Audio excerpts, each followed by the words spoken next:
Codka beddelka goobta magnetic-ga dhulka waa argagax murugo leh. Goobta magnetic-ga dhulka waxa ay samaysantaa marka goobta magnetic-ga dhulka iyo dabaylaha qoraxda isdhexgalaan. Qiyaastii 4,000 oo sano ka hor, goobta magnetic-ga dhulka ayaa si weyn u rogmatay. Hadda waxaad dab ahaan maqal kartaa qaskaas cajiibka ah, iyadoo loo marayo fasiraad caqli badan oo xogta lagu ururiyey dayax-gacmeedka SWARM ee hay'adda ESA European Space Agency. Haddii aad rabto warbixintan oo kale, fadlan guji subscribe si aad u hesho warbixina intaan ka badan. Ha iloobin inaad nagu soo biirto. Mahadsani.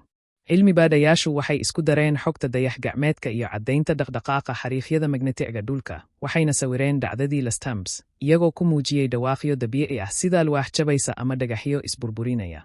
Natiijadu, oo lagu soo bandhigay 2024 Jaamacadda Farsamada ee Denmark iyo xarunta Jarmalka ee cilmiga dhulka, waa dhawaaq cabsi leh oo aan caadi ahayn, kana duwan wax kasta oo aad hore u maqashay. Goobta magnetic-ga dhulka waxaa dhaliya dareeraha biraha kulul ee ku jira xudunta dhulka, taas oo gaarta 10,000 ilaa 100,000 oo kiiloomitir meel bannaan, kuna ilaalisa nolosha dhulka iyadoo celisa walxaha qoraxda ee dhaawici kara jawiga. Beddelka goobta magnetic.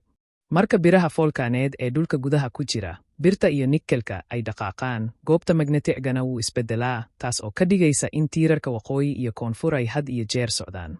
Dhowaan, booskii tiirka magnetic ee waqooyi ayaa si rasmi ah loo beddelay, maadaama uu ka sii fogaanayo Kanada oo u dhaqaaqayo dhanka Siberia.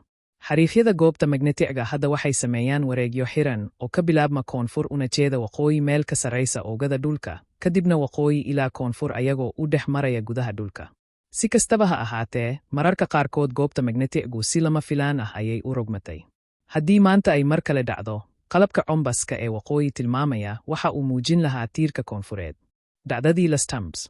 Dhacdadii ugu dambaysay ee noocan oo kale ah waxay dhacday qiyaastii 4,000 oo sano ka hor, waxaana raadkiisa laga helay qulqulkii foolkaane ee Lastamps ee Faransiiska.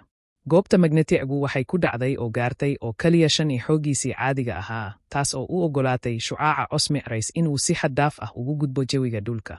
Baraf iyo wasaqaha badda ayaa kaydiyey raad isotobi ah oo muujinaya heerar sare oo shucaac qoraxeed ah, iyadoo isotobeska beryllium 1 uu laban laabmay intii lagu jiray dhacdada Lastamps. Marka shucaaca cosmic-ku uu la falgalo hawada, wuxuu sameeyaa atam beddelan oo ion gareeya jawiga, kuna dhaawaca lakabka ozoneka. Waxaa la qiyaasay in isbeddelka cimilada caalamka uu ka dhalan karo, taas oo laga yaabo inay qayb ka qaadatay dabar-go' xayawaankii waaweynaa ee Australia iyo sidoo kale beddelka dadka bini'aadamka ee isticmaalka godadka. Muhiimadda fahamka dhacdooyinka noocan ah. Sanja Banowska oo ka tirsan xarunta Jarmalka ee cilmiga dhulka ayaa sharaxday. Fahamka dhacdooyinkan daran waa muhiim si loo saadaaliyo dhicitaankooda mustaqbalka, saadaasha cimilada bannaan, iyo qiimaynta saamaynta ay ku yeeshaan deegaanka iyo nidaamka dhulka. Rogmashada Lastamps waxay qaadatay ilaa 2,000 sano si ay u dhammaato, waxaana goobtu ku sii jirtay jihada aan caadiga ahayn muddo 4,000 sano ah. Ugu badnaan, goobta magnetic-gu waxa ay joogtay oo keliya 2 xooggeeda hadda. Su'aalaha maanta. Dhowaan, daciifnimo laga dareemay goobta magnetic ee badweynta Atlantic ayaa keentay su'aalo ku saabsan suurtagalnimada rogmad cusub. Hase yeeshee, cilmi baarista cusub waxay muujisay in tani aysan si toos ah ula xiriirin beddelka goobta. Si kastaba, South Atlantic anomaly ayaa ka dhigaysa dayax-gacmeedyada meesha ku sugan kuwo la kulma heerar sare oo shucaac ah. Tan iyo 2013, dayax-gacmeedyada ESA SWARM waxay cabbirayeen calaamadaha magnetic ee ka imaanaya xudunta, mantleka, qolofka, badaha, ionospereka, iyo magnetospereka, si aan u helno faham wanaagsan oo ku saabsan goobta magnetic-ga dhulka iyo isbeddelkeeda mustaqbalka.